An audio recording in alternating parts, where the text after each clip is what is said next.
అంటే బీసీ రిజర్వేషన్ల అంశం ఏదైతే ఉందో ఉమ్, ఇది రాష్ట్ర ప్రభుత్వం చేయాల్సిన బాధ్యత చేసామని చెప్పి రాష్ట్ర ప్రభుత్వం చెప్తుంది. అవును ఎందుకంటే ఏదైతే అసెంబ్లీ తీర్మానం చేయడం జరిగింది దాన్ని గవర్నర్ గారికి పంపించడం జరిగింది. అవును గవర్నర్ గారు రాష్ట్రపతి గారు పంపించడం చేయాలి. లేదంటే ఆ బిల్లులో ఏదైనా లోపం ఉంటే మళ్ళీ అసెంబ్లీ పంపించి మోడిఫికేషన్ చేయించాలి. అవును సో ఖచ్చితంగా వీళ్ళు రాష్ట్రపతి గారికి పంపించారు. రాష్ట్రపతి గారి దగ్గర ఈ బిల్లు పెండింగ్ లో ఉంది. అవును అదేవిధంగా ఈ అంశం హైకోర్టులో రెండు వారాల స్టే ఇచ్చింది. ఉమ్, సో ఇప్పుడు బీసీ సంఘాలు ప్రధానంగా ఆరోపిస్తున్న అంశం ఏంటంటే ఈ రిజర్వేషన్ అనే అంశం ఇప్పుడు రేపు రాబోయే స్థానిక సంస్థల్లో వర్తించాలి.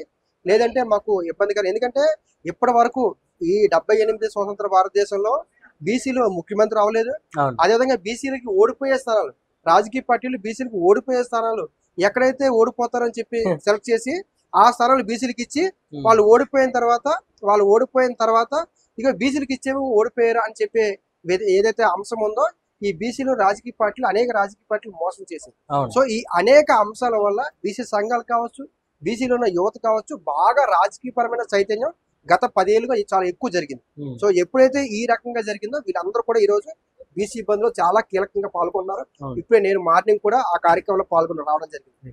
అంటే ఏమంటారంటే బీసీలలో అవగాహన లేకనా ఈరోజు ఇంతమంది బీసీలు ఉన్నప్పటికీ ఒక ఏది కూడా బీసీలకు పాజిటివ్ గా ఏది లేదు. అధికారం కావచ్చు, ఉద్యోగ అవకాశాలు కావచ్చు, ఎక్కడైనా కూడా ఏమంటారంటే బీసీ నాయకుల ఐక్యత లేదంటారా? రాజకీయ పార్టీలు బీసీల వాదాన్ని అణిచివేస్తాయి అనమాట. సో ఫస్ట్ నుంచి కూడా రాజకీయ పార్టీలు డామినేట్ చేస్తా ఉన్నారు. డామినేట్ చేస్తాయి.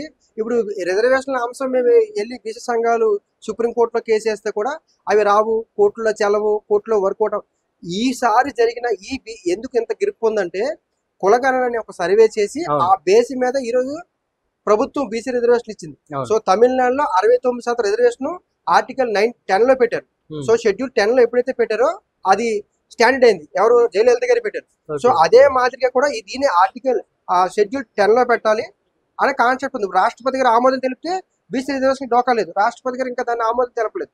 సో బీజేపీ పార్టీ ఏంటంటే ఇది మైనారిటీ వర్గాలు కూడా కొంత ఇందులో ఉన్నారు. ఉమ్, సో అందుకని మొదట్లో అబ్జెక్షన్ చేశారు. కానీ ఈ అబ్జెక్షన్ మాత్రం ఖచ్చితంగా ఇప్పుడు బీసీ సంఘాలు చాలా తీవ్రంగా ఉన్నాయి. ఇందుకో అధికార కాంగ్రెస్ పార్టీ కూడా సంపూర్ణమైన మద్దతు తెలుపుతుంది ఈ బీసీ ఉద్యమానికి. ఓకే. సో అనేక ఫ్యాక్టర్స్ వల్ల ఈ రోజు బీసీ సంఘాలు, బీసీ యువకులు బాగా చైతన్యం. కానీ వాస్తవానికి బీసీ నాయకులు ఐక్యత ఉందంటారు. ఎందుకంటే రీసెంట్ గా తీన్మార్ మల్లన్న కూడా ఒక పార్టీ పెట్టడం జరిగింది. సో ఎక్కడ చూసినా బీసీలకు మద్దతు ఇస్తున్నాం అని చెప్పి ఒక్కొక్కరు వాళ్ళ డబ్బు వాళ్ళు కొట్టుకోవడం కానీ ఇప్పటి వరకు బీసీలకు అయితే జరిగింది ఏమీ లేదు. అంటే బీసీలకి 42% రిజర్వేషన్ అనేది ఓన్లీ ఆ పొలిటికల్ లోనే కావాలా, ఏ విధంగా వద్దా? ఎందుకని ఈ రోజు రాజకీయం కోసమే వీళ్ళు ఆలోచిస్తున్నారంటే ఏం చెప్తారన్నా? రాజకీయం ఈ సమాజంలో రాజ్యాధికారం, రాజకీయంలో వాటా ఉన్నప్పుడే మనం కానీ మన తరానికి కానీ మన వర్గానికి కానీ న్యాయం చేసే అవకాశం ఉంటుంది. ఉమ్, రాజకీయంలో మన వాటా లేనప్పుడు మనం ఎంత ప్రయత్నం చేసినా జరగదు. ఉమ్, సో రాజ్యాధికారంలో మా బీసీల వాటా 52%, 53%, కులగణ సర్వే 53% ఉంది. వీళ్ళు 42% అడుగుతున్నారు. అవును. సో చట్టసభల్లో కూడా మొన్న నేను 2 years బ్యాక్ సిగ్నేచర్ లో చేశాను. ఉమ్, ఈ ఎమ్మెల్యేలు, బీసీల ఎమ్మెల్యేలు గత 30 సంవత్సరాల నుంచి 27 మంది, 26 మంది, 27 మంది వీళ్ళే అక్కడికి ఉన్నారు. ఆగిపోయాడు. అంటే 26 మంది సిగ్నేచర్ లో నేను ఇంటర్వ్యూ చేశాను. ఓకే. మన తెలుగు పాపులర్ టీవీలో 26 మంది, 27 మంది, 26 మంది, 28 మంది. ఎంఐఎం పార్టీ వాళ్ళు వాళ్ళ జనాభా ప్రకారం వాళ్ళు ఉన్నారు. అదేవిధంగా షెడ్యూల్ క్యాస్ట్ వాళ్ళు వాళ్ళ జనాభా ప్రకారం వాళ్ళు ఉన్నారు. మిగతా వాళ్ళు కూడా అగ్రవర్ణాలు కూడా 40 మంది, 35 మంది ఉన్నారు. సో ఇక్కడ ఈ రకంగా ఉన్నప్పుడు మా అసెంబ్లీ ఏదైనా బీసీకి సంబంధించి బిల్లు పెట్టినప్పుడు వీళ్ళు ఆమోదం తెలిపే అవకాశం లేదు.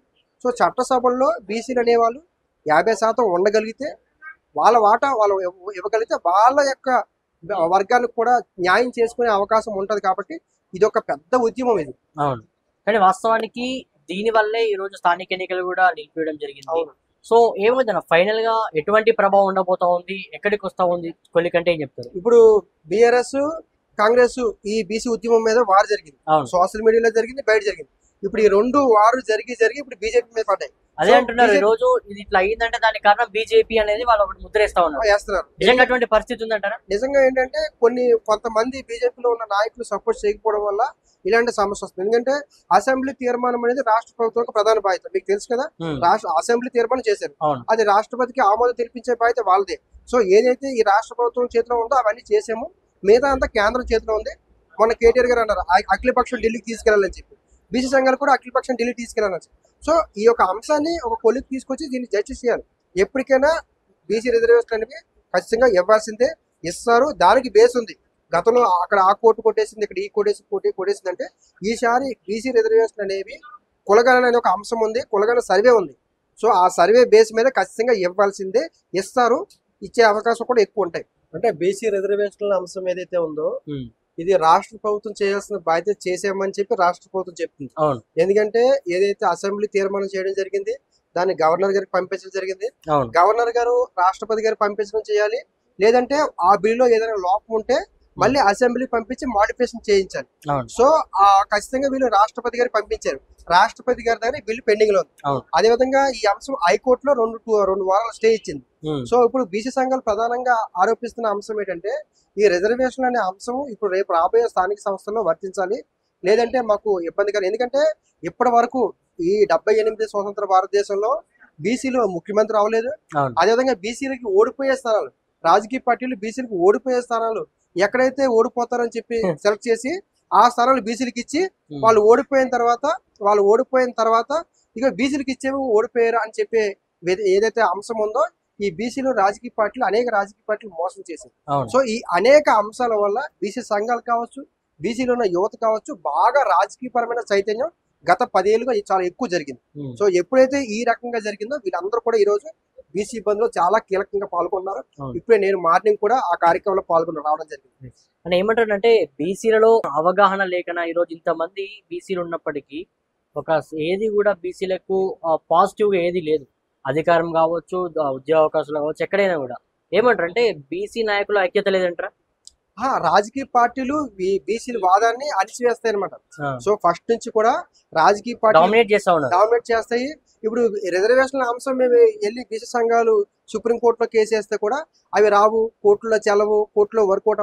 ఈసారి జరిగిన ఎందుకు ఇంత గ్రిప్ ఉందంటే కులగణన అనే ఒక సర్వే చేసి ఆ బేస్ మీద ఈరోజు ప్రభుత్వం బీసీ రిజర్వేషన్ ఇచ్చింది. సో తమిళనాడులో 69% రిజర్వేషన్ ఆర్టికల్ 10 లో పెట్టారు. సో షెడ్యూల్ 10 లో ఎప్పుడైతే పెట్టారో అది స్టాండర్డ్ అయింది. ఎవరు జయలలిత గారు పెట్టారు. సో అదే మాదిరిగా కూడా దీని ఆర్టికల్ షెడ్యూల్ 10 లో పెట్టాలి అనే కాన్సెప్ట్ ఉంది. రాష్ట్రపతి గారు ఆమోదం తెలిపితే బీసీ రిజర్వేషన్ డోకా లేదు. రాష్ట్రపతి గారు ఇంకా దాన్ని ఆమోదం తెలపలేదు. సో బీజేపీ పార్టీ ఏంటంటే ఇది మైనారిటీ వర్గాలు కూడా కొంత ఇందులో ఉన్నారు. సో అందుకని మొదట్లో అబ్జెక్షన్ చేశారు. కానీ ఈ అబ్జెక్షన్ మాత్రం ఖచ్చితంగా ఇప్పుడు బీసీ సంఘాలు చాలా తీవ్రంగా ఉన్నాయి. ఇందుకో అధికార కాంగ్రెస్ పార్టీ కూడా సంపూర్ణమైన మద్దతు తెలుపుతుంది ఈ బీసీ ఉద్యమానికి.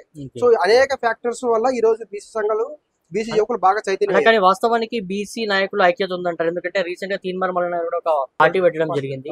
సో ఎక్కడ చూసినా బీసీలకు మద్దతు ఇస్తున్నాం అని చెప్పి ఒక్కొక్కరు వాళ్ళ డప్పు వాళ్ళు కొట్టుకోవడం కానీ ఇప్పటి వరకు బీసీలకు అయితే జరిగింది ఏమీ లేదు. అంటే బీసీలకి 42% రిజర్వేషన్ అనేది ఓన్లీ ఆ పొలిటికల్ లోనే కావాలా, ఏ విధంగా వద్దా? ఎందుకని ఈ రోజు రాజకీయం కోసం వీళ్ళు ఆలోచిస్తున్నారంటే ఏం చెప్తారన్నా?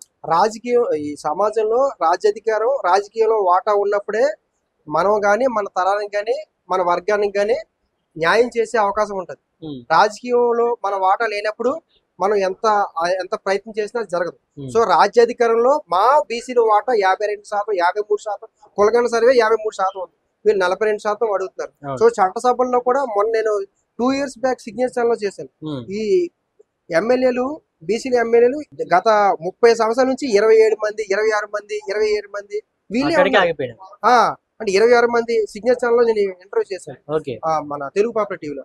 26 మంది, 27 మంది, 26 మంది, 20 మంది. ఎంఐఎం పార్టీ వాళ్ళు వాళ్ళ జనాభా ప్రకారం వాళ్ళు ఉన్నారు. అదేవిధంగా షెడ్యూల్ క్యాస్ట్ వాళ్ళు వాళ్ళ జనాభా ప్రకారం వాళ్ళు ఉన్నారు. మిగతా వాళ్ళు కూడా అగ్రవర్ణాలు కూడా 40 మంది, 35 మంది ఉన్నారు. సో ఇక్కడ ఈ రకంగా ఉన్నప్పుడు మా అసెంబ్లీ ఏదైనా బీసీకి సంబంధించి బిల్లు పెట్టినప్పుడు వీళ్ళు ఆమోదం తెలిపే అవకాశం లేదు. సో చట్టసభల్లో బీసీలు అనేవాళ్ళు 50% ఉండగలిగితే, వాళ్ళ వాటా వాళ్ళు ఇవ్వగలిగితే వాళ్ళ యొక్క వర్గానికి కూడా న్యాయం చేసుకునే అవకాశం ఉంటది. కాబట్టి ఇది ఒక పెద్ద ఉద్యమం ఇది. అవును. కానీ వాస్తవానికి దీని వల్లే ఈ రోజు స్థానిక ఎన్నికలు కూడా నిలిపివేయడం జరిగింది. సో ఏమవుతుంది ఫైనల్ గా ఎటువంటి ప్రభావం ఉండబోతా ఉంది, ఎక్కడికి వస్తా ఉంది కొలికంటే ఏం చెప్తారు? ఇప్పుడు బీఆర్ఎస్, కాంగ్రెస్ ఈ బీసీ ఉద్యమం మీద వారు జరిగింది. సోషల్ మీడియాలో జరిగింది, బయట జరిగింది.